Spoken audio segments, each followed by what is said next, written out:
Yan ang ano ang dagat dito ngayon sa amin. Maraming bahay ang na-wash out banda doon sa gilid. Hindi ko lang mabidyohan kasi napakalakas ng dagat. Yan o yung mga bakod nila yung sa kanilang bakod ng lote. Yan, may naliligo pa talaga doon. Bagyo-bagyo na. Kasama ko si Buknoy. Ayan ang dagat. Sobrang lakas. Wash out ng mga kabahayan. Kabila.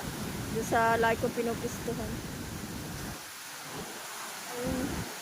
Ano may daming mga yero dito. Oh. Grabe yan. Buti na lang nagahon kami ng bubo. Mahirap talaga magpakampante pag ganito. Pati yung aming trolley, inangat na rin namin.